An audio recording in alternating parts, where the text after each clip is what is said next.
looms. If you study back looms in the industrial loom process, that's where the sort of, and I don't know as much about this as I probably should in order to be speaking about it now, but the computerized languages that were in early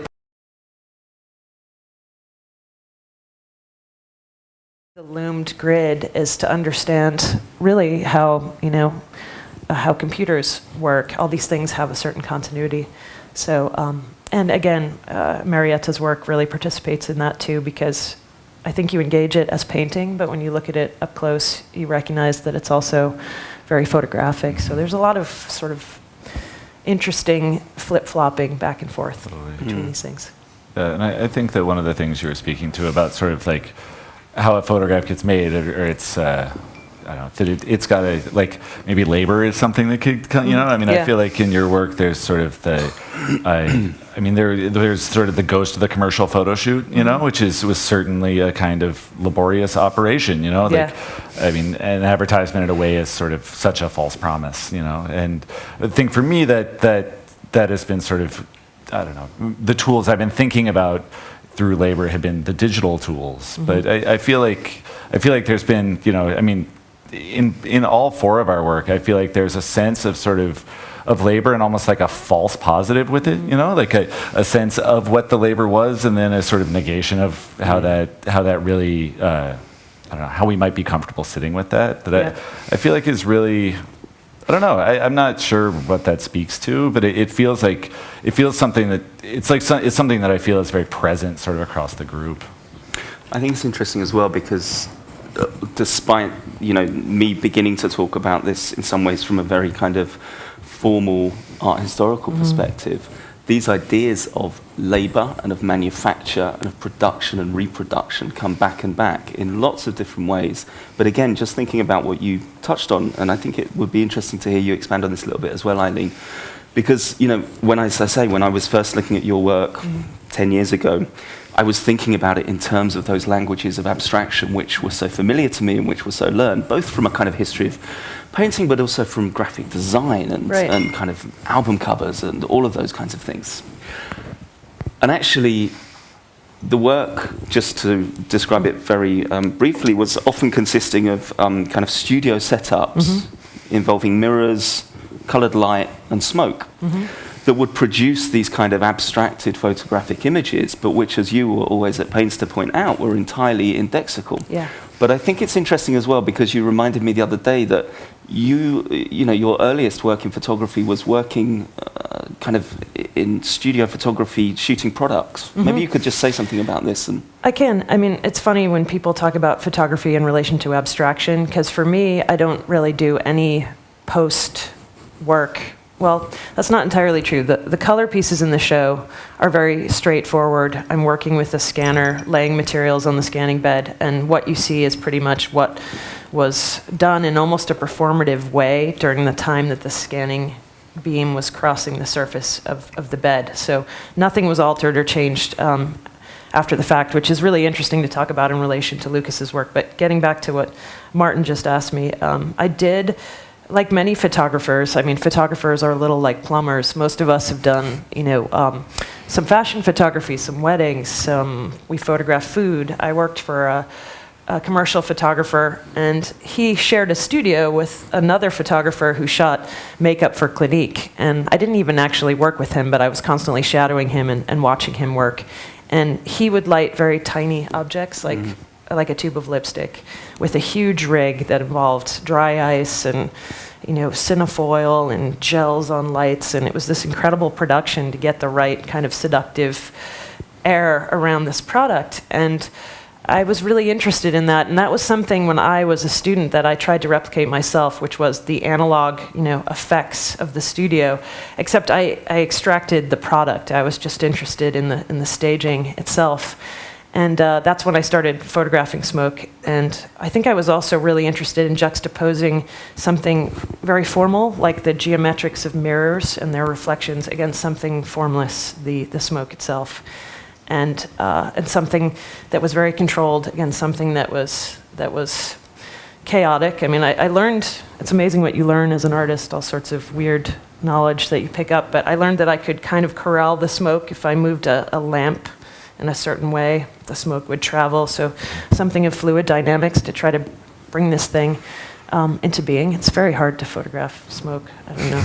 But again, like it's not just the kind of photographic apparatus and technologies, but it's also the stuff of the studio. Yes. So again, it's totally self-referent and reflexive, and in these new scanner works, which you've described briefly, it's the same thing. You're using these photographic gels, and it's a cameraless photography. It is. But I think of the scanner as being like a camera in a lot of ways. And I think as artists, we're very often looking for limits, which is something that also structures, I think, the way the four of us work. We have a certain apparatus that we've negotiated through time or through chance on our own. So we have certain conditions that we work with. And the scanner really limits what I can do because it's very shallow, what it can actually see. Like if you open the top, it doesn't scan this whole space. It scans just a very shallow area. And so I have a very limited device that I'm trying to, in some ways, flummox and jam and cause, strange glitches and disruptions to happen. And so in many ways, I think what we share in this show, too, is a desire to really implicate the devices that we're using and make them really present in the pictures. I think you feel that little bit of a push and pull between me and the machine. And I sense that, too, in the way the other artists are approaching what they're doing. Maybe that's a good moment for you to say something about your process, really, Lucas. Sure. I guess I got to what I'm doing by... photography is a really odd thing that even as I was coming up in it, it was still something you could really do wrong. There was a good photograph. The idea of a good painting feels like it's been outdated for a really long time. There are good paintings, but it's not it's not a question of a kind of quality, And photography still had attached to it all of these rules and all of these ways to do it correctly. And I feel like that was a really interesting sort of sounding wall or tennis partner, that I could sort of think about how to come up with sort of perverse conclusions by staying in contact with this sort of standard bearer, and so my work sort of grew out of these procedural steps that I was taking because I was shooting 4x5 at the time. I was making much more sort of naturalistic looking pictures, but I was shooting 4x5 and scanning the negatives and then correcting them in all the ways I was supposed to in Photoshop, and then outputting them as digital C-prints. And around that time, it's 2006, I read Bertolt Brecht's essays on the theater and was sort of ended up thinking a lot about the way that he encouraged the labor of the production of a theatrical piece to be sort of brought on stage and into the production. And I was making these pictures when I read this that were in front of a studio backdrop and with lights and were sort of had this very theatrical character in their own right. And so the idea of sort of thinking about how to bring this labor in felt very at hand. And the computer was a big part of that labor. So I started to think about these sort of procedural steps and how they might be sort of undermined or brought into picture making practice. And it's funny because at that point, the only people who were using these technologies were either artists or commercial photographers. Photoshop was not this sort of widespread phenomenon. Or not even Photoshop particularly, but sort of editing software was something that was a very specialized task. And it's been really interesting as my work has gone forward because that sense of an adjusting technology, there's you capture with one device and then you adjust with another device has become so sort of omnipresent that it's really sort of shifted and moved the sort of my own conceptualization of photography and where the kinds of things I might do. And it's interesting, we've touched on it already, but in terms of the way that you think about scale in your work as well, because on one level, some of those are very kind of they still seem to operate as photographs, and they're what I would think of if I saw something like that in a show. I'd think it's a photograph, but it's been manipulated in some way. But some of them really kind of push against the very limit of what. I mean, you mentioned Albert Earlham, which was really interesting because some of those larger, the kind of square format pieces with the flat backgrounds, I mean, it's much more like a kind of digital collage, and it really pushes up against whether you could even begin to describe that as a photograph. Totally. And I mean, I feel like for me, begging that question has been really sort of exciting. And it's something that, when I first started using Photoshop sort of openly, it's a funny thing to say, but when I did it, those first pictures sort of felt that way. It was like, oh, well, if there's a gestural mark in this picture, is it still a photograph? It's like, a drawing. What is it now? And, I feel like those works that I made in, say, 2008, 2009 now feel safely within the rubric of photography. And I wonder if these will, too, at some point. It's like, and maybe they won't, and maybe, I mean, I feel like the term photography is like less something that's sort of essentially something than it is a kind of shared language. It's like it's a pictorial language that has all these uses for us. I think photography is special because it is our family pictures, and it's the news, and it's you can make art with it or whatever, but that its terms have throughout its history have been moving and shifting, and that maybe we're in post photography, or maybe I don't know. It's like the language around it feels very plastic right now, and I like encouraging that edge, but I'm not sure whether. Like, the claim has a great deal of perversity in it, Like, I like to call them photographs, but I'm not sure. I don't know. I'm not sure whether that's true or not. I want to ask you a question, though, about something that's important to me, which is just that everything I do in my photographs, like if I do work on the negative, which I have in the black and white diptych that's in the other room, but everything I do is always done at the level of the negative so it can be reproduced. So the reproducibility is really important to me, and that's the way that I feel like I keep these objects in a photographic kind of condition where they don't have maybe the same, I don't know if aura is the right word, maybe it's not the aura in the Benjaminian sense, but they don't have the same seductive pull that the singular thing has, particularly maybe for collectors, Right. Thinking about, we participate in a market as artists that support ourselves, or try to, by making our work, and so, the whole, all of the rules that are attendant to that, and the strange sort of unspoken desires and the conditions that we're sort of living under are something that have started to structure my work, and I'm sure they've structured yours too. But everything you do, it's always additioned, right? Is that important to you? It's almost everything I do is additioned. It's something like I feel like in a way, actually, like I mean.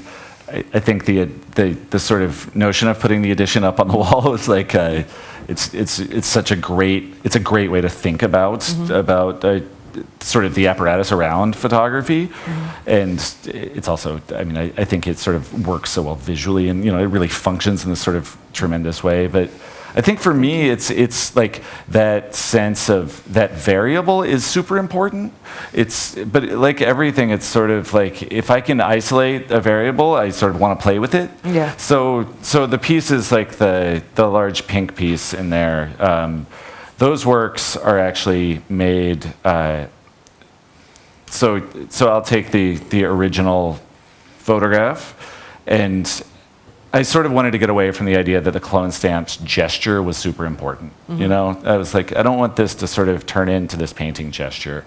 So in those works, these works are made by taking a still life photograph and then using the clone stamp to sort of remove all of the objects within that still life. And so in these works, the addition of them is me performing that activity 3 times. So they are distinct. They're more like siblings or states than they are proper addition. But in some ways, it's been like the desire to think about addition. To be like, is there room to play in here? And Right. I've also made recently these works with hot dogs. And they have no Photoshop in them. They're totally straight pictures, but I don't know. There was something, I was more encouraged by them as a group than I was by any individual one. Mm-hmm. So they're actually each unique, but they feel like a just extended edition of sort of, of each other, you know? So most of the time I do sort of play by the rules, but I guess not always. Yeah, for me it's just, I don't know why it's a limit that I'm really stubborn about. Yeah. I feel like I don't, I'm also an addition. I have a twin sister, so I wonder if that might have something to do with this. But I always want to complicate that seductive force that the thing has by saying that other thing over there is exactly the same, and then there's another one, and and then there's two APs. Blah blah blah. Maybe it comes back again to these ideas of production and reproduction and the kind of. It's not a question of class, but we talked about, like, in terms of some of the the inherent qualities of photography as a kind of industrial process in order to reproduce images, and printing as well. I mean, I think it's something, even when you talk about the kind of objects that you're bringing into the studio, which are very often obliterated or manipulated, there's a very particular kind of object, and the work would be very different. I mean, it seems a kind of obvious thing to say, but they seem to hover around a particular class of objects somehow, or something that you would find in a very specific context in the city. Yeah, I mean, I think that it's a really, I mean, one of the real strangenesses that I sort of found, like, when I started making still life pictures right after moving to New York in 2007. And I was working full time, and I didn't have a car all of a sudden, and I was shooting with a 4x5, which is this big hulking camera. And I really wanted to keep making pictures, and I really didn't know how to go forward. And my roommates were kind, and I had a pretty big living room for New York, at least. And so I had a collapsible table, and I would sort of set it up and try to make pictures on it. And I think when I first started, the way that I sort of learned how to do this was by looking back through the history of photography, people like Jan Groover or Edward Steichen or Outerbridge or all these people, and be like, how did they make that picture? And then sort of like really just trying to figure it out, like physically sort of understand the mechanics of how one of these, sort of like what you were talking about, the lipstick. I mean, it's great, you're like, how does that work? It's not easy, a lot of it. Yeah, and when I first started, I just started off by sort of picking things up that were around the house and putting these things in front of the camera.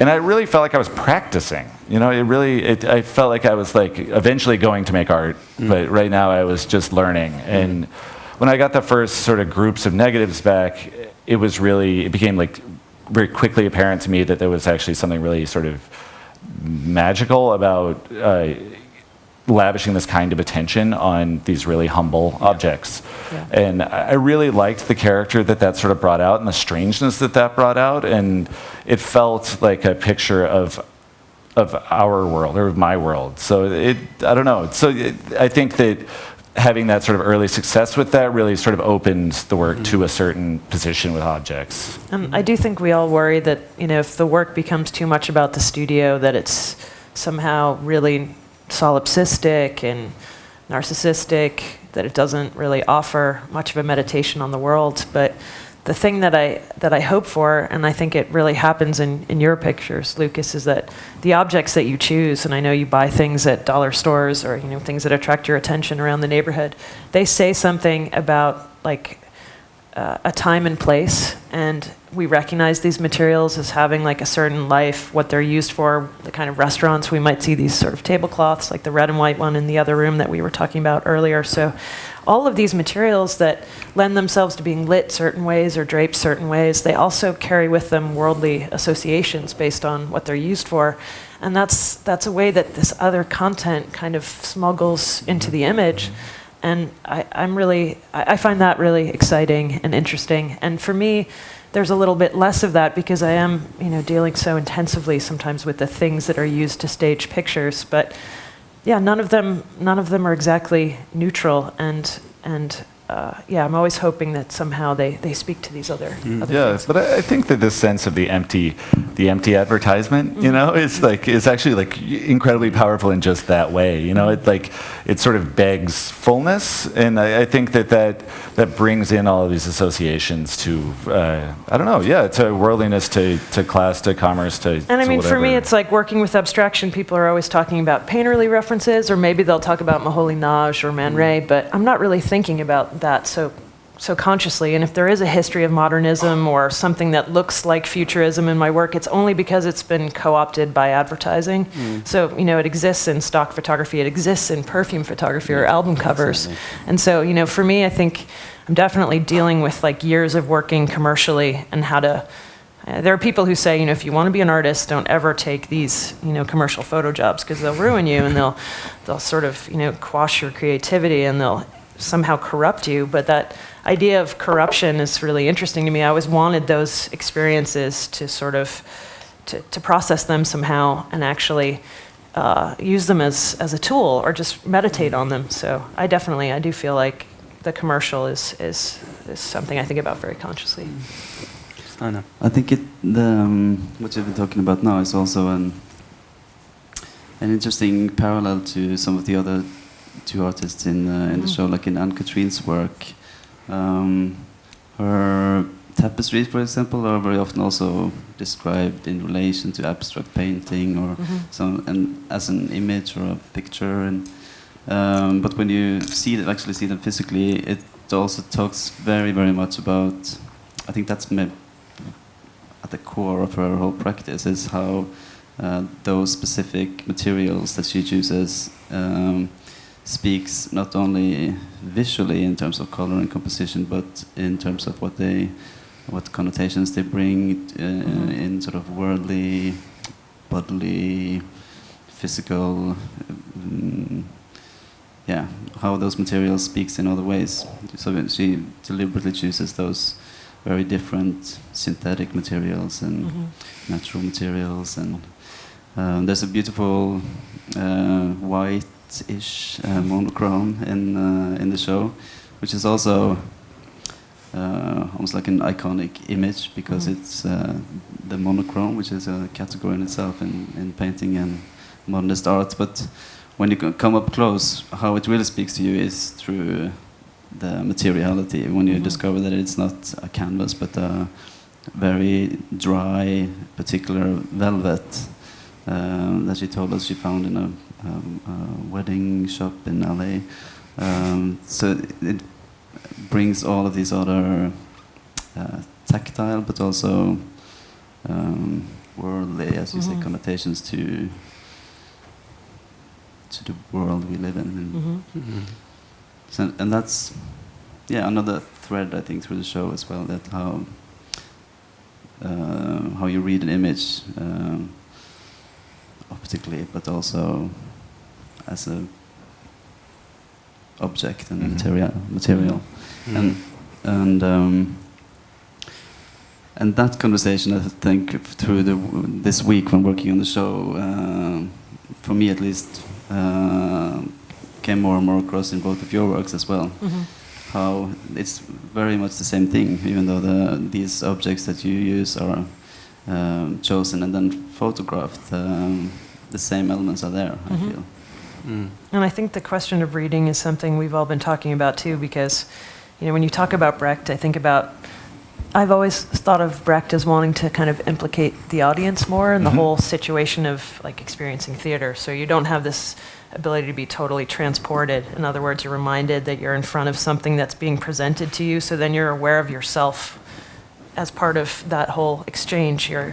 Something's being presented that you're then supposed to respond to or experience in some way. And I think we're all looking for ways to maybe slow down a little bit the interaction between the viewer and the work. So there's some kind of, like in some of Lucas's pictures, there's a real puzzle that's being presented to you. You recognize that something's been removed from the image, but it still retains a kind of shape that you then project, you know, an object into. So I think he has a desire, and I know he does because we've talked about it, but we all have a desire to maybe just slow down that moment of looking at something and saying, I know what that is, and moving on. Like, how how can that moment be more communicative, perhaps, between us, the people who are making pictures, and the people who are looking at them? In other words, I feel very aware of a viewer. I might be wrong, of course, about how that interaction is going to play out, but I'm very aware that the work isn't really finished until someone is looking at it. And I feel like reading images or misreading them, that's something that Marietta talked about, was just her work in relation to language. And she speaks a few languages, and she talked about misunderstanding and mistranslation, and that whole experience of trying to understand or decode something, whether it's visual or verbal. So I think that's something we also share, the four of us. Totally. It comes back again to that thing that you said really early on around the kind of staging of the exhibition. And I sort of said something about it in the very brief introduction, but it has been kind of really fundamental, the way that these works are staged through the show, actually.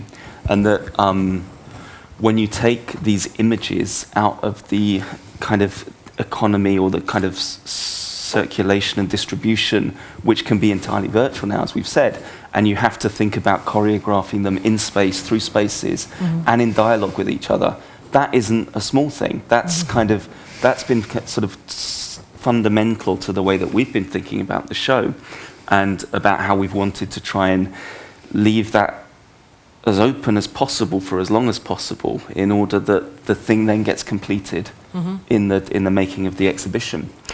But again, and I think we're talking about the photographs, and you've talked about surface and the kind of the relation to them, and these kind of very physical, almost sculptural, bodily relations to these both of your works. But I think the object is something even more fundamentally that I've been thinking a lot about in terms of the show as well. And again, I said it right at the beginning, but that idea of the way that, whether you're taking a photograph or whether you're taking something physically and placing it in the gallery space, which produces another kind of context or support around that thing, it's again about trying to collapse something back into an image of itself and then complicate that in a way.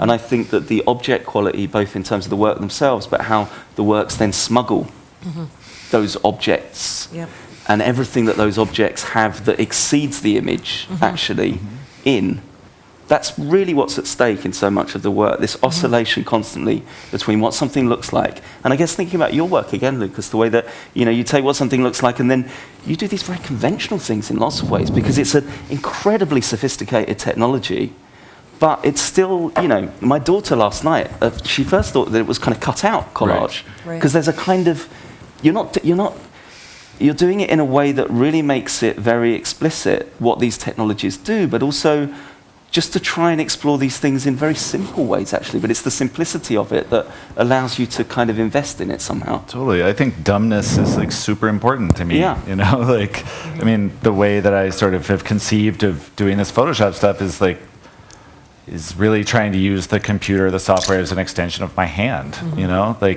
We've talked a lot about presence, and I think that there's a strange sort of there's almost like a mystery around the sort of case of the presence of the photographer in a photograph. And I think one of the ways that I've extended that presence has been to take these tools and really, instead of using them to these sort of really spectacular effects that they can have, to really try to think about them as being sort of all of our tools, that there's actually a lot of energy in using them really poorly. We've talked for 50 minutes, and I think it's probably a good moment to just open it up and just ask if anybody has any questions, either about the exhibition or more particularly about either Lucas or Jeremy. Yeah, one factor that's very... Jeremy, do you mind waiting for the mic, because we're recording? Thank you. Yeah, one of the things that's really striking about the exhibition that you've kind of hardly touched on in this conversation is simply the question of colour. What would you say about that? Wow, there's a lot to say about color. I think, for me, I've been working in black and white for a couple of years, and so coming back to color has been exciting, but I don't know what I would say other than that I'm trying not to shy away from it, which is something I did for some time. And I do think that that there is some sort of something we're taught in art that appealing too much to people through color or through a kind of seductive color is maybe too easy. So I do think that a lot of artists have a sort of problematic relationship to things that are too sexy in that way when color is deployed. But I don't know what you'd say, Lucas, because you've also been selecting in your monochromes these new colors to work with, and we actually talked about where those colors might come from. Yeah, sure. I mean, I think, yeah, I mean, color. I mean, it's funny. I think one of the things that was really, when I first started using Photoshop a lot, there was a sense that it was like a totally cold system, you know, that it was like icy, that there was very little humanness or emotion that could be expressed within that structure. You know, like when I first started making pictures that had any sign of the digital, people were really sort of like, even if they were interested in them, they were sort of repulsed by this idea that this is how this thing had been made with a computer. And I feel like color and humor are two things that have really been tools for me to sort of warm that up, you know, to sort of like be encouraging of engagement, even though the tool is sort of, virtual, you know, like without the hand. And so I guess color has always felt like it's sort of on a balance, but it's also like, I mean, I think that one of the ways the color shows up in my work is that I found that I was really interested in objects that were sort of made colorful, so you might pick them up off the shelf, but they weren't really meant to be looked at. And those often are like sponges or, you know, I don't know, this tablecloth. Like they're things that have an extremely garish color, and I think that that's just something that, in some ways, sort of came in through a side door. You know, it wasn't. I don't sort of start out by thinking I'll make a pink picture. I sort of.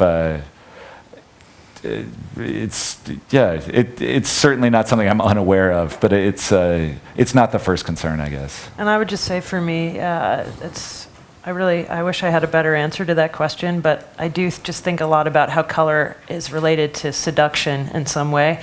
And when I shoot things, I do it in a really iterative way. So I might set up something like this, and then I'll have a couple of lights, and I'll change the color gels on the lights a dozen or 20 times in that same situation, just looking for the right sort of temperature or intensity.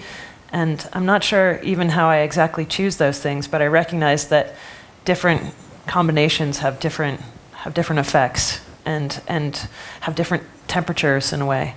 And so it's definitely something I think about. I think as well, I mean, it's not something I think we thought a lot about in the curation of the show and when we were talking about it, but certainly in the discussions we've had this week. And again, coming back to a few of those things that we were talking about in terms of maybe a particular kind of relationship with a kind of class of object or a kind of economy or a manufacture or a reproducibility. I mean, there's two things that occur to me. One is that up until incredibly recently, really, like the late 70s, early 80s, the idea of a colour photograph even being able to be thought about as art was just completely incomprehensible. And, you know, before Eggleston and those kind of seminal shows at the end of the 70s, there were huge debates that certainly in the UK was still raging through the 80s. Yeah. With an artist like Peter Fraser, who was, you know, studied with Eggleston and was making colour photography, that these weren't even getting into serious photography publications because they weren't black and white. Right. So there's already this kind of connotation that the colour photograph is not a serious photograph, it's a snapshot. But then even more broadly, there's a wonderful book actually called What Colour is the Sacred by Tausig, this kind of anthropologist writer, where he does this brilliant kind of explication of the way that colour is constantly kind of subjugated. It's always othered, it's always to do with the feminine, the native, the savage, the queer. It's always like colour is constantly, and then it becomes to do through the 20th century with ideas of like kind of cheapness and manufacture. And again, I think that's perfect in terms of what you were saying about some of those objects that you pick up in these stores. So I think, again, you know, when we were talking about things being smuggled in, and in your photography as well, and the kind of those kind of codes of advertising, again, always kind of like denigrated, overlooked. It's just advertising photography. Yeah. All of that gets smuggled in through this work in a way that I think is really extraordinary, actually. There's an artist called Batchelor. I can't remember his first name. He wrote David. a book, Chronophobia. Yes. David Batchelor. I don't know why it's eliding me now. It is called Chronophobia, but it's an interesting book written by an artist, not an academic, but so, with a little subjective perspective on it perhaps, but just about how in the West in general there's a fear of color. And if you look at our interiors and the color of our buildings, and a lot of other parts of the world, people embrace color much more than we do. Exactly. In their everyday lives. Yeah. And, I wonder why that is. And his argument is just essentially that somehow we came to believe that color contaminates us. Mm-hmm. And there was even, in the 70s, I don't know if it's the same way here as it is in America, but the schools that Lucas and I went to were probably all painted this pea green color on the inside because some dubious study, in the late 60s suggested that certain colors make people angry or make people more placid or receptive, and so institutions were very often painted with these colors in mind as a way of kind of exerting a certain amount of psychological control over people. So the whole question of how color can potentially hoodwink you or put you in some sort of other state that you might not have control over is something that I think we've come to fear a little bit. Totally. So we don't trust color exactly. I think that's really interesting. Yeah, in kind of a totally anecdotal way, I was in a presentation about the new photography series at MoMA over the last 30 years, and they've been having this exhibition for, I don't think it's actually happened 30 times because when the museum was in Queens for a few years, it was sort of discontinued. Yeah. But one of the things that sort of came out of this presentation was that up until like 2005, is that when they were in Queens? Do you remember? 2004? I don't know. Anyway, up until this point, well into the 2000s, all of MoMA's photography department installation shots were made in black and white. And it's only been in the last 7-8 years that they've switched and are now making color installation shots. But it made for a very funny slideshow. It was just like, oh, why did but yeah. So I think it's especially in photography, I think it's got a very, I don't know. These color questions have very deep roots. But it's funny because it's totally uncool now to make black and white pictures in the art world. That's the stuff of really stodgy ideas about what constitutes art photography. Totally. Yeah. Just maybe on a side note, I'm talking about this.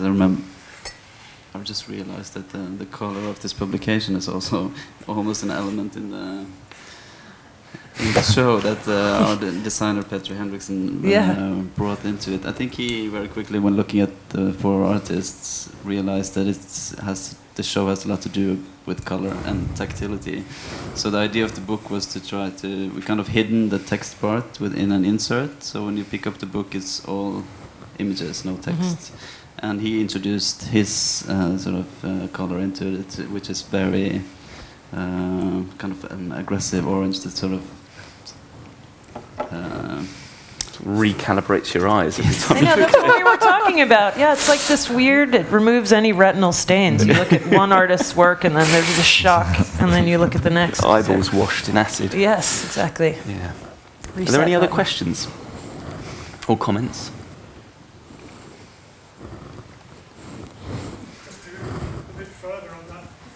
on this question of chromophobia or chromophilia and the tendencies towards white and grey and so forth, it's a big discussion that's going in city planning in cities in Norway at the moment, because until quite recently it was typical for Norwegian houses to be painted in a variety of colours, and the cities are gradually turning white and grey. The colour is actually disappearing from the urban landscape, which is kind of quite interesting. Maybe 10 years from now, people visiting Norway will have a totally different impression of what the country looks like because of that.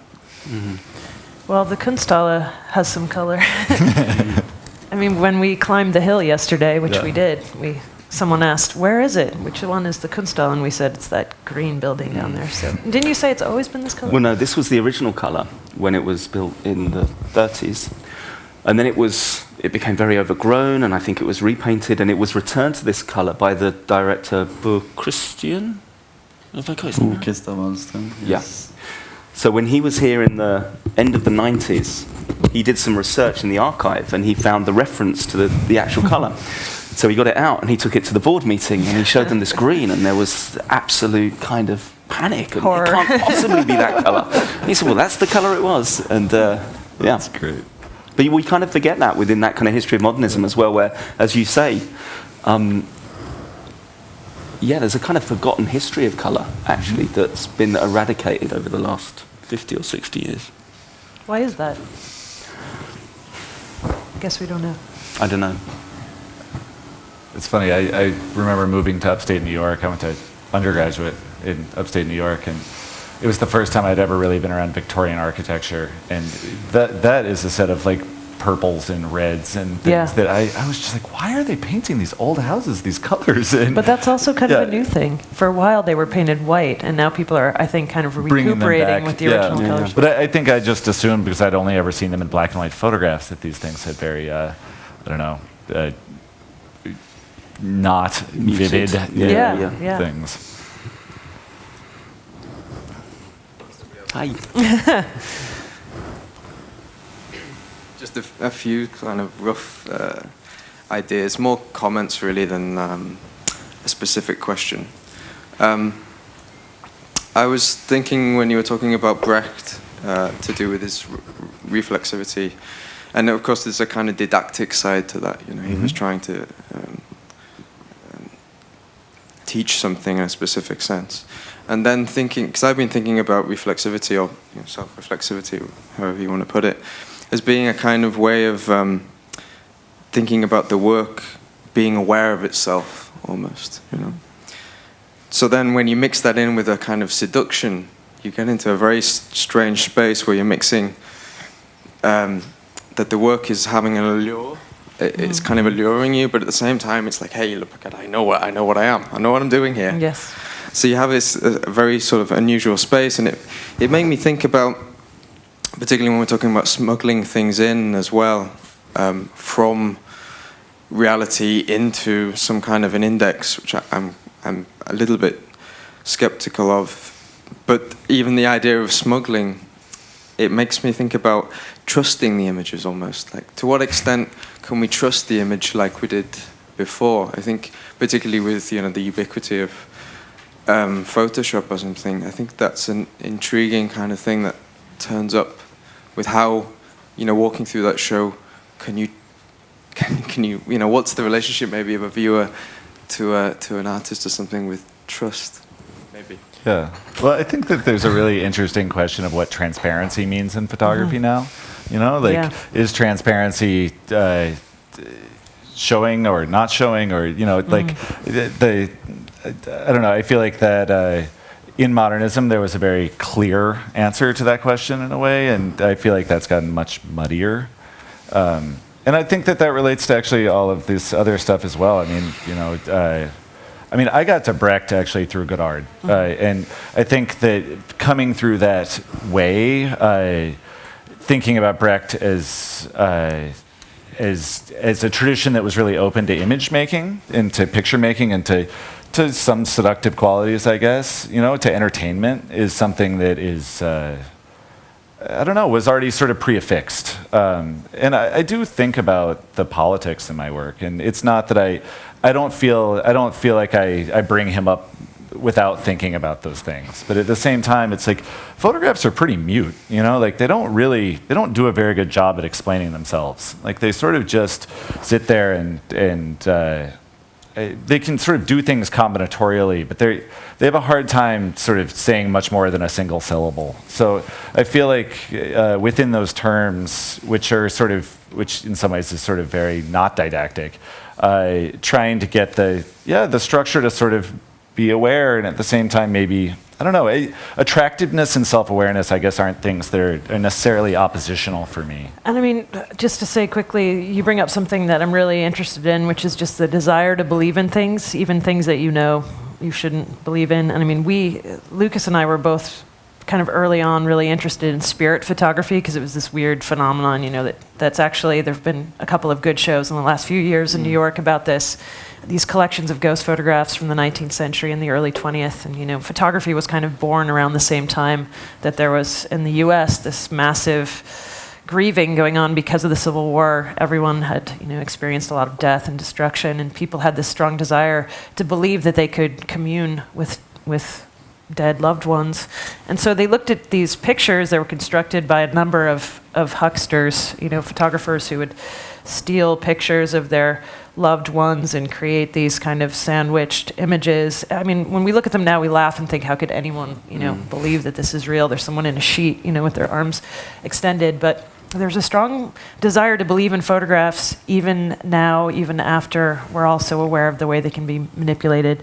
And I think it's that desire that I'm really interested in. And there needs to be a certain amount of seduction in order to even involve someone in a conversation with an artwork. It has to, at least it has to draw you in enough so that you contemplate it. So how you go back and forth between those two things is interesting to me. But yeah, wanting to believe, something I think about.